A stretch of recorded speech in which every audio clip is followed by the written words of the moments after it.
एक बार एक पंडित जी थे। वो रोज घर घर जाके भगवत गीता का पाठ करते थे तथा कान्हा की कथा सुनाते थे।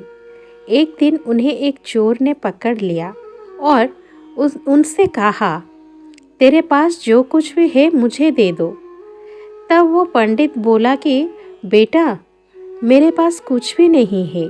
तुम एक काम करना, मैं यहीं पड़ोस के घर में जाके भागवत गीता का पाठ करता हूँ। वो यजमान बहुत दानी लोग हैं। जब मैं कथा सुना रहा हूँगा, तुम उनके घर में जाके चोरी कर लेना। चोर मान गया। अगले दिन जब पंडित जी कथा सुना रहे थे, तब वो चोर भी वहाँ आ गया। तब पंडित जी बोले कि यहाँ से मीलों दूर एक गांव है, वृंदावन। वहाँ पे एक लड़का रहता है जिसका नाम है कान्हा। वो हीरे जवाहरातों से लदा हुआ रहता है। अगर कोई लूटना चाहता है तो उसको लूट लो। वो रोज रात को एक पीपल के पेड़ के नीचे आता है जिसके आसपास बहुत सी झाड़ियाँ हैं। चोर ने ये सुना और खुशी खुशी वहाँ से चला गया। वो अपने घर में जाके फिर योजना बनाने लगा कि कैसे ये लड़का कान्हा को लूटा जाए। दिन रात वो कान्हा के बारे में ही सोचता रहा। सोते समय कान्हा, जागते समय कान्हा, खाते समय कान्हा। हर बार वो कान्हा के बारे में ही सोचता रहा कि कैसे कान्हा को लूटा जाए। एक दिन वो चोर ने अपनी बीवी से बोला, आज मैं एक कान्हा नाम के बच्चे को लूटने जा रहा हूँ। मुझे रास्ते में खाने के लिए कुछ बांध दे। पत्नी ने कुछ सत्तू उसको दे दिए और कहा कि बस यही है जो भी है। चोर वहाँ से संकल्प लेके चला कि अब तो मैं उस कान्हा को लूट के ही आऊँगा। वो बेचारा पैदल टूटे चप्पल में ही वहाँ से चल पड़ा। रास्ते में बस कान्हा का नाम लेते हुए वो अगले दिन शाम को वहाँ पहुँचा जो जगह उसे पंडित जी ने बताई थी। अब वहाँ पहुँच के उसने सोचा कि अगर मैं यहीं सामने खड़ा हो गया तो बच्चा मुझे देखकर भाग जाएगा, तो मेरा यहाँ आना बेकार हो जाएगा। इसीलिए उसने सोचा क्यों ना पास वाली झाड़ियों में ही छुप जाऊं। वो जैसे ही झाड़ियों में घुसा, झाड़ियों के कांटे उसे चुभने लगे। उस समय उसके मुंह से एक ही आवाज़ आई, कान्हा, कान्हा। उसका शरीर लहूलुहान हो गया, पर मुंह से सिर्फ यही निकला कि कान्हा आ जाओ। अपने भक्त की ऐसी दशा देख के कान्हा जी चल पड़े। तभी लक्ष्मी जी बोली कि प्रभु, कहाँ जा रहे हो? वो आपको लूट लेगा।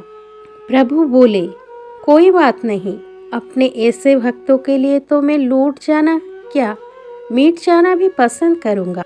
और ठाकुर जी बच्चे का रूप धारण करके आधी रात को वहाँ आए। वो जैसे ही पेड़ के पास पहुँचे, चोर एकदम से बाहर आ गया और उन्हें पकड़ लिया और बोला कि ओ कान्हा, तूने मुझे बहुत दुखी किया है। अब ये चाकू देख रहा है ना, अब चुपचाप अपने सारे गहने मुझे दे दे। कान्हा जी ने हंसते हुए उसे सब कुछ दे दिया। वो चोर हंसी खुशी अगले दिन अपने गांव में वापस पहुंचा और सबसे पहले उसी जगह गया जहां पे वो पंडित जी कथा सुना रहे थे। और जितने भी गहने वो चोर चोरी करके लाया था, उसका आधा उसने पंडित जी के चरणों में रख दिया। जब पंडित ने पूछा कि ये क्या है, तब उसने कहा, आपने ही मुझे उस कान्हा का पता दिया था ना, मैं उसको लूट के आया हूँ और ये आपका हिस्सा है। पंडित ने सुना और उसे यकीन ही नहीं हुआ। वो बोला कि मैं इतने सालों से पंडिताई कर रहा हूँ, वो मुझे आज तक नहीं मिला। तुझ जैसे पापी को कान्हा कहाँ से मिल सकता है? चोर के बार बार कहने पर पंडित बोला कि चल, मैं भी चलता हूँ तेरे साथ वहाँ पर। मुझे भी दिखा कि कान्हा कैसा दिखता है। और वो दोनों चल दिए।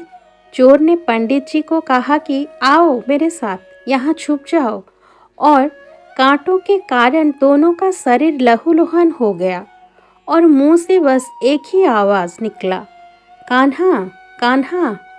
ठीक मध्य रात्रि कान्हा बच्चे के रूप में फिर वहीं आए और दोनों झाड़ियों से बाहर निकल आए। पंडित की आंखों में आंसू थे।